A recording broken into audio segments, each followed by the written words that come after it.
नमस्कार. लक्ष्मीच्या पावलांनीमध्ये आपल्याला पाहायला मिळत आहे आद्वैक घरी टिफिन विसरून गेलेला असतो. त्याला टिफिन देण्यासाठी कला ऑफिसमध्ये गेलेली असते. त्याच वेळी तिथे स्वामीनाथन सरही आलेले असतात. ती त्यांनाही सांगते, तुम्ही दोघेही टिफिन खाऊ शकता, मी जास्तीचा आणलेला आहे. आणि मग स्वामीनाथन सर म्हणतात, तुला भेटून आनंद वाटला, खरंच तुम्ही खूप काळजी करतात तुमच्या नवऱ्याची. आणि मग ते त्यांच्या ऑफिसमध्ये जाऊन त्यांची काही डिझाईन चेक करायचे असतात, निघून जातात. आद्वैक म्हणतो, आणलं नसतं तरी चाललं असतं, मी बाहेरचं काहीतरी खाल्लं असतं. पण ती म्हणते, नको, मी आणलं आहे. मग पुढे आपल्याला असं पाहायला मिळते, रोहनच्या डोक्यात एक युक्ती आली आहे त्याच्या भावाला बर्बाद करण्याची, आद्वैकला तोंडावर पाडण्याची.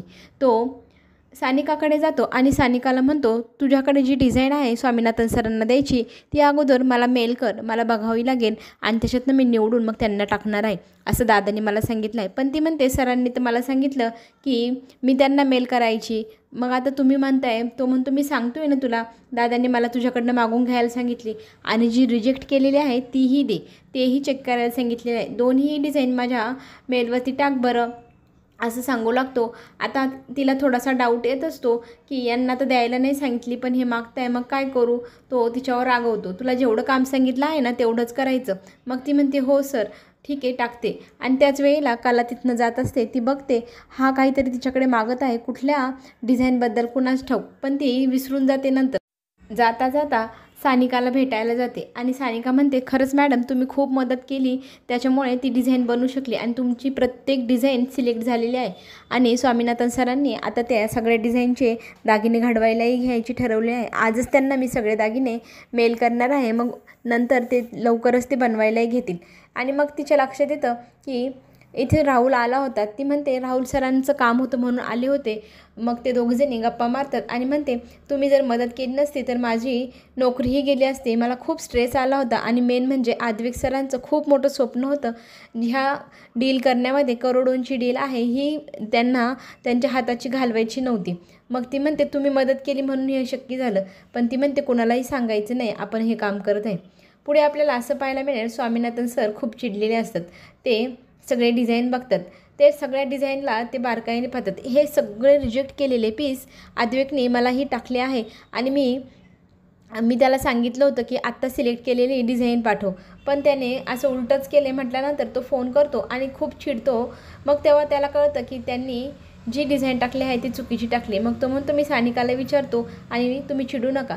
सानिकाशी बोलताना त्याच्या लक्षात येतं की ती म्हणते, मला राहुल सरांनी सांगितलं की तुम्ही सगळी डिझाईन त्यांच्याकडे टाकायला लावली, मग मी त्यांना टाकली आणि मग तेच पुढे ती डिझाईन स्वामीनाथन सरांना देणार होते.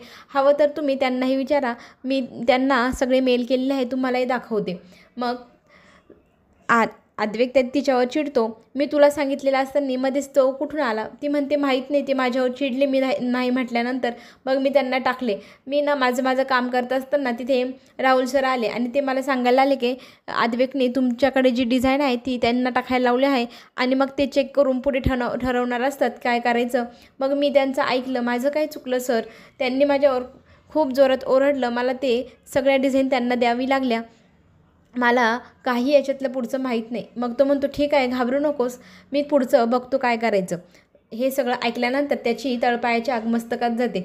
राहुल आणि सगळेजण जेवण करायला बसलेले असतात. त्यांच्याकडे तो जाऊन म्हणतो, राहुल, तुला कोणी चोंबडेपणा करायला लावला होता, तुला जर डिझाईनमधलं काही माहिती नाही तर तू ते मेल का टाकले स्वामीनाथन सरांना. राहुल म्हणतो, मी कुठल्याही प्रकारचे मेल आणि काहीच टाकलेलं नाही. आद्वैक म्हणतो, खोटं बोलू नको, तूच टाकले आहे, मला सानिकाने सगळं सांगितलेलं आहे.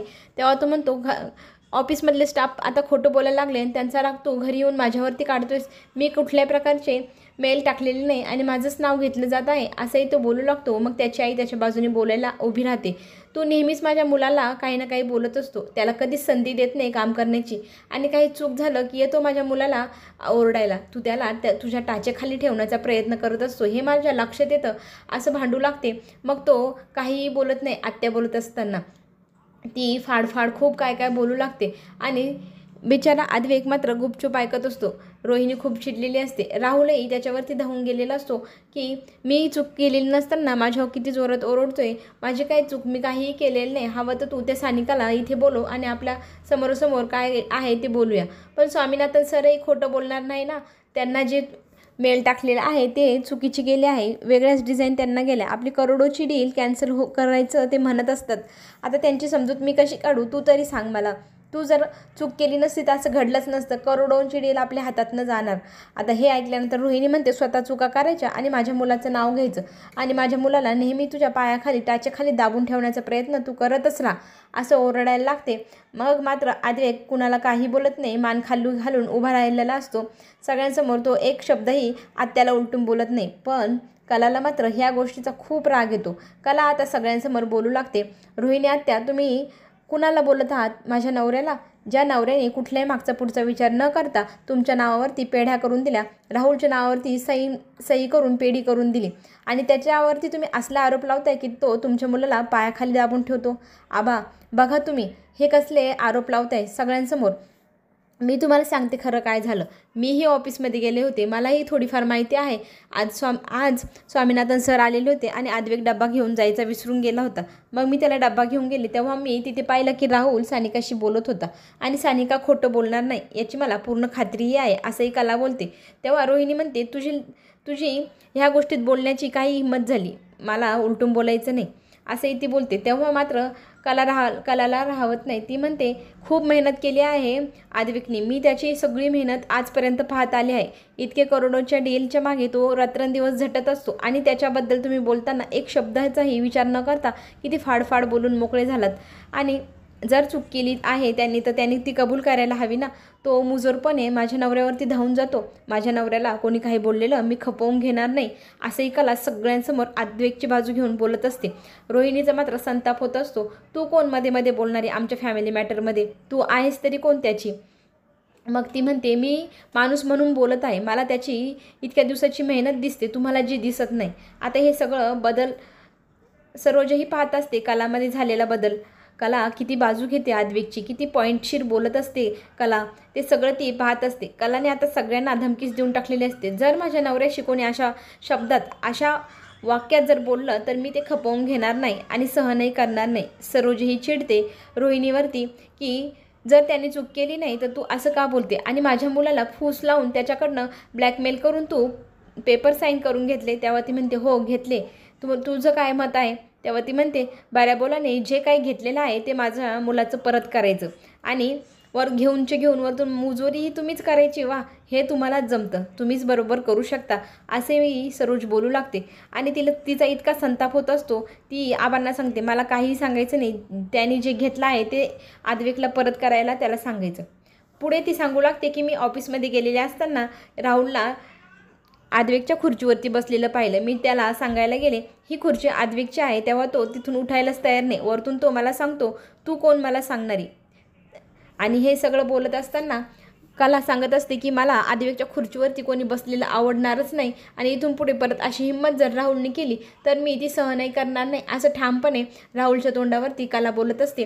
घरामध्ये सगळेजण तिचा हा नवीनच रूप पाहून सगळेजण थक्क झालेले असतात. आबाही मात्र आता निर्णय घेऊन टाकतात. इथून पुढे कला रोजच आद्वैकसोबत कामावरती जाणार, तिथे त्याच्यासोबत काम करू लागणार आणि जर कोणाला काही प्रॉब्लेम असेल तर त्यांनी मला येऊन सांगावं, मग मी बघेल पुढे काय करायचं. रोहिणीचा मात्र संताप होत असतो. आबांनी कलाची बाजू घेतली आणि आबांनी आता निर्णय देऊन टाकलेला आहे, ह्या घरात राहायचं असेल तर आद्वैक आणि कला जसं सांगतील तसं राहायचं, नाहीतर आपला बोरा बिस्तरा गुंडाळायचा आणि ह्या घरातनं चालतं व्हायचं.